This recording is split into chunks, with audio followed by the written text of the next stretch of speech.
guys, welcome back to my channel, or welcome if you are new. Today's video is going to be a part of my room makeover series. If you haven't already seen the video, I did a room tour a while back and I announced in that video that I will be doing a room makeover very soon.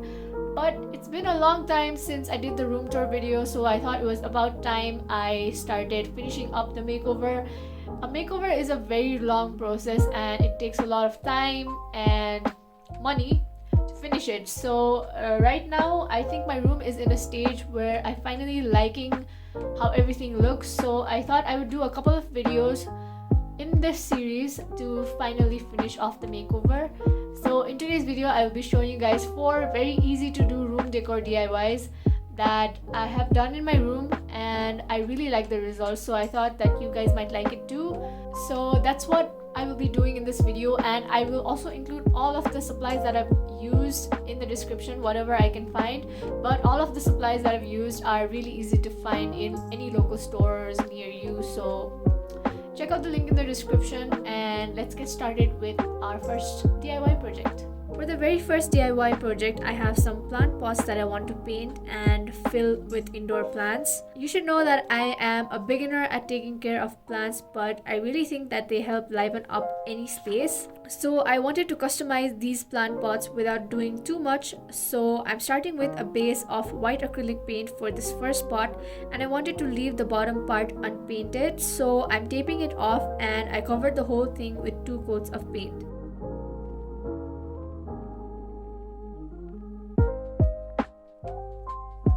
After it's dry, I remove the tape and this is what it looks like.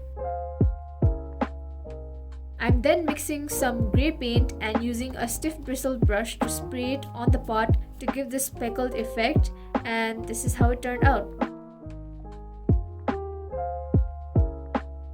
Since I used acrylic paint, I used a layer of Podge to seal the paint and finish the pot. I also used the same method to paint the smaller pot and use coral paint instead of the grey paint for the speckled effect. For the third pot, I really wanted to try the faux ceramic effect with baking soda, and I've seen so many people use this and get really good results. So I started by mixing my preferred color of paint and added some baking soda and water. I think I added too much water, but it worked for me, but I'm definitely not going to add this much water the next time I try this method. I knew that I loved the texture when I started painting the plate, but I wasn't that happy with the color, so I added just a little bit of red and then I painted it with 2 coats of this paint.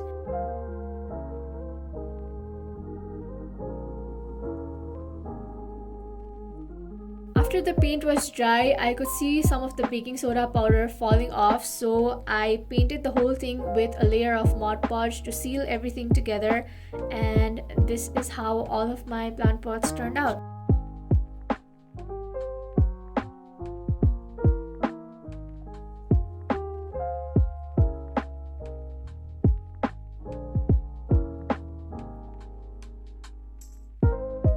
Now that all of them were dry, it was time to add some indoor plants in them. As I already said, I'm a total beginner at taking care of plants. So with the help of my mom, I'm potting some plants for the first time, and this is how all of them turned out.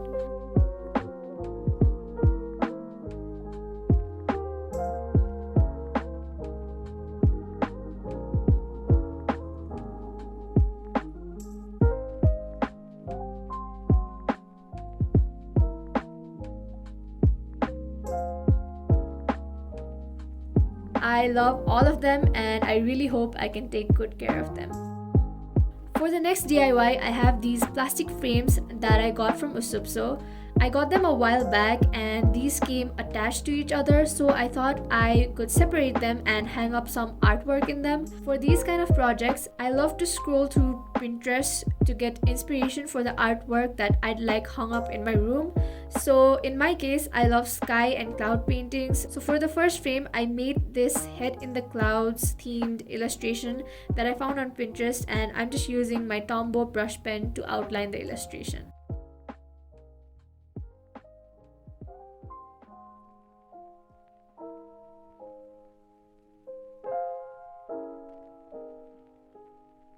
For the next two frames, I decided to go with watercolor paintings. I used the wet on wet technique to make a blue sky with white clouds for the first one and a purple clouds for the other.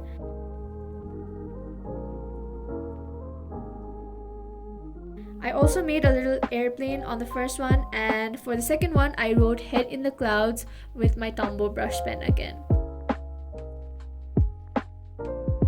After all of my paintings were dry, I fitted all of them into the frames and hung them up, and this is how they turned out. The best thing about these is I can always change up the artwork inside, and you can also customize them to your own preference, and you can also paint the frames if you want to. For the next DIY, I'm going to make a wall hanging out of some air drying clay. I have seen this wall hanging all over my feed recently. It is all the phases of the moon, and so I thought I could make one for myself. First, I made and cut out all of the stencils that I will be needing, and then rolled out the clay and cut it out using the stencil and an X-Acto blade. Then using some water, I fixed and smoothed out the edges and left it to dry. I did this for all the pieces and left them to dry for at least 24 hours, and this is what they look like after all of them are dry and are ready to be painted. As you can see, I used clay to make my moon phases, but you can always use pieces of cardboard and paint them like I did with my stencils, and you can paint them in any color you like. As for the clay pieces, I decided to paint them black and sprinkle some rose gold specks on them.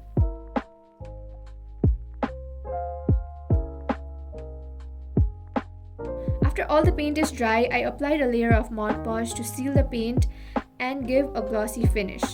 And finally, I used a glue gun to attach a rope to create the hanging.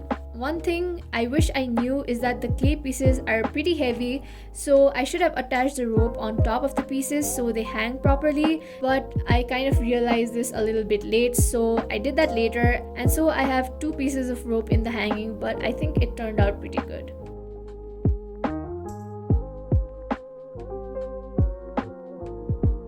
Finally, for our last DIY, we are going to paint some glass bottles.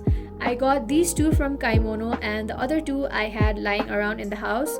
So for the first little bottle, I decided to paint tiny little sunflowers, and for the second one, I painted some cherry blossom petals. On the third one, I painted some daisies, and I also added little leaves to all of them.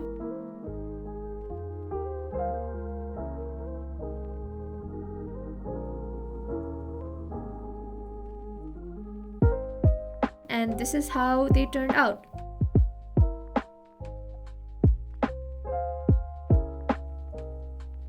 For the final glass jar, I think this used to be a honey jar. I used the baking soda method that I used before again. I mixed a tan color with the baking soda and covered the glass with 3 layers of paint this time. It almost looks like a textured copper vase, but I used it to display some flowers, and I love how this turned out. I used the bottle with the daisies to propagate my jade plant, and as for the other two mini bottles, I put some flowers in them and hung them up on my desk.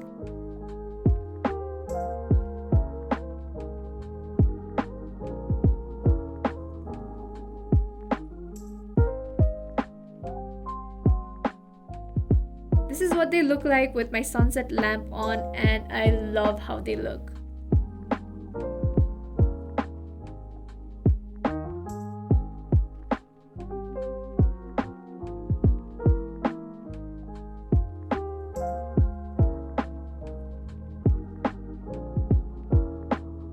And that is it for all the DIYs in this video. I love how all of them turned out, and I hope you liked them too. Please make sure to leave a like if you did, and make sure to subscribe to the channel if you haven't already, because I will be doing more DIY videos in the future. Thank you so much for watching, and I hope I'll see you in the next one. Bye!